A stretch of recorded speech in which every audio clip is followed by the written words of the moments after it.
Happy Monday, everyone. James Lynch here. We finally got the main event set for UFC Belgrade, UFC Serbia, whatever you want to call it, on August 1st. And it's going to be Uros Medic against Daniel Rodriguez. Big fight in the welterweight division. And then we also got another fight that was announced. Marcel Dorff was the first one I saw have this up. And that is Marcin Tybura will welcome Alexander Rakic up to heavyweight. So a couple interesting fights.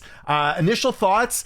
I like the fight. I see a lot of people complaining about the matchup, that maybe they felt like Medic deserves someone higher. And I understand that. I understand the frustration there because Daniel Rodriguez obviously hasn't fought in a while. There was the whole situation with him in Mexico, which I did a video on. You guys can watch that here on the channel. But I'm totally fine with this fight. I saw some people say that it should have been Leon Edwards or whatever. Leon Edwards is not going to put his hand up to fight Medic at this point.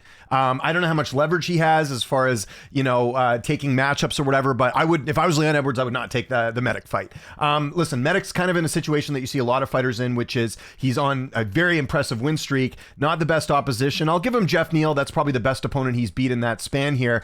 But 3 straight wins, all knockouts. He looks like one of the guys you got to keep an eye on in the weight class as far as his knockout power. He's in the prime of his career right now, 33 years old, and he's just been knocking everyone out. So your options beyond a Daniel Rodriguez, and again, I know people wanted someone ranked a little bit higher. You could have maybe done Mike Malott, but I think they have plans for Malott as far as building him up a little bit more, especially with the Canadian market. Bonfim's booked. As far as I know, Amasov has got a fight booked. Now, I'll mention that on my live stream a little bit later.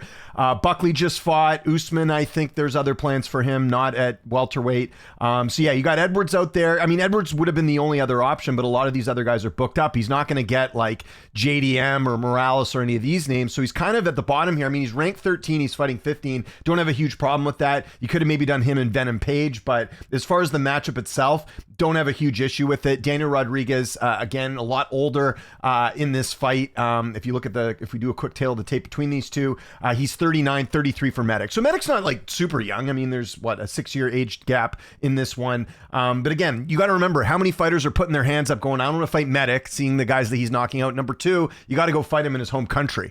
So there's a lot at stake here. And I think for Daniel Rodriguez, he just needed to fight, right? Like it's been a bit since we've seen him. The last fight, I believe, was Kevin Holland. 6'1" apiece, 71-74. So it will be Rodriguez who will have the reach advantage in this fight. But you can't sleep on Rodriguez either. Again, I thought the last performance against Kevin Holland, very impressive. He also knocked out Ponzinibbio prior to that. They're kind of on a similar path right now, although obviously Medic getting first round finishes here, in that they're fighting older opposition here. Holland's a little bit older, hasn't really impressed that much. Morono, obviously not in the UFC anymore. Ponzinibbio's older. So it'll be interesting to see if Rodriguez can break through here. He's typically not a guy that gets finished early. I think Ian Gary was the last one to finish him early in their fight. Yeah, it was the first round finish. Magny was a 3rd round finish. Outside that, he's proven to be pretty durable. I remember the Dwight Grant fight, though. Back in 2020, he almost got knocked out in that fight, too. They were kind of both swinging, and he just ended up getting the better of Grant in that fight. So, yeah, I don't think it's going to be a slam dunk that Medic gets a first-round finish, although saying that, he has been, doing it in impressive fashion. Again, Jeff Neal, I know Neal's been knocked out before, but still, I thought that was super impressive with him going out there and finishing Neal. Salikov and Urbina, not the best opposition here.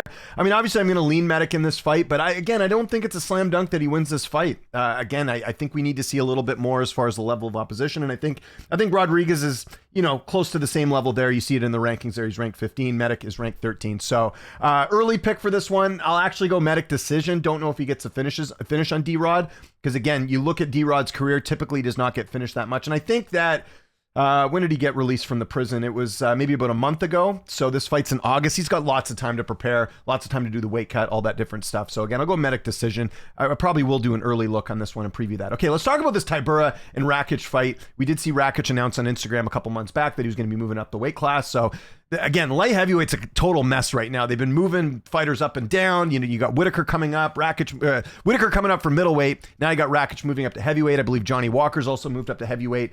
So a lot of interesting things going on there. Just on the surface here, I think it's a good first fight here for Rakic. He's still only 34, which for heavyweights is actually kind of young. Tybura's 40.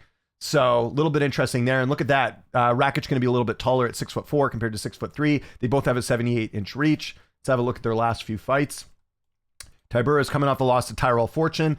That weird fight in Seattle, right? That was the one where they announced the wrong scorecard. So yeah, loses to Tyrell Fortune, gets finished by Delija, couple wins over Mick Parkin and Denitz. The good news with Tybura is he's not getting finished here, so we're not at the point where it's like, okay, it's a bit of a liability for him competing.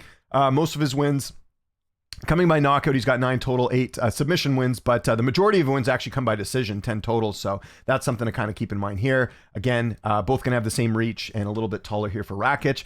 Rakic, unfortunately, has just been, I think, the result of 2 things. Number one, injuries, right? He's been out for a bit, hasn't competed as much as he'd like, and he's actually fighting some pretty good opposition overall here. So if we look at the last fight, Murzakanov, I mean, that hasn't exactly aged too well with Murzakanov getting finished in his last fight. But again, Murzakanov's at the top of the division. He lost to Ankalaev. You went the distance with Ankalaev, and then you got Yuri, who finished him in the second round. And that fight was fairly even in the first round from what I can remember. Actually, I was at that card. That was Pereira Hill. Fairly even fight, and then Yuri just caught him later on. But, I mean, it could have gone either way. Rakic was hitting him with some good shots. And then he had the leg injury against Jan Blachowicz, which I don't think you can count really as a loss, because I thought that fight, again, was fairly even. So kind of the point I'm making here, you look at the opposition he's fighting here, it's pretty solid, but we are talking about a new weight class here, with Tybura, obviously, being a mainstay in the weight class for quite some time. My early pick on this one, I'm actually going to go with Rakic. I think he'll be a little bit more durable at heavyweight. He's probably not going to have to cut as much weight, if any at all. So I do think the youth will be on his side here, not by much, but again, 6-year difference, kind of like the last fight. I do think Rakic can do enough to get it done and take advantage. And again, he gets to fight at home here, which is a bit nice. So, if this is a fight that for some reason does go the distance, I would think that Rakic would have a bit of an advantage with the judges there, and it'll be interesting to see what happens here. But I'm totally fine with the Rakic-Tybura fight. And as far as the card as a whole, you kind of look at it there, and they do this typically with a lot of these fight night cards, unless it's the Middle East, which they usually stack the deck for those events. But you got a couple good fights. Like, again, I think Medic Rodriguez is fine. If you really wanted to put Leon Edwards there, does it make that much of a... in 2026, is there that much of a difference between Leon Edwards and Daniel Rodriguez? Not really, I don't think. So I think that's a fine main event. And then I think the co-main event's intriguing as far as Rakic at heavyweight. But the rest of it, I mean, this just looks like they're probably just going to put a bunch of Serbian fighters on here against a slew of international fighters, and people will tune in and watch. And this is going to be taking place at 12 p.m. Eastern time. So I wonder what the time change is going to be over there as far as when the fighters are going to fight. So it'll be very interesting to see kind of what happens in this one. But, so far so good. Pretty solid card. Like I said, they got 2 really good matchups here, in my opinion. And even the heavyweight fight here with 13-2 Leka should be an interesting one against Gimenez.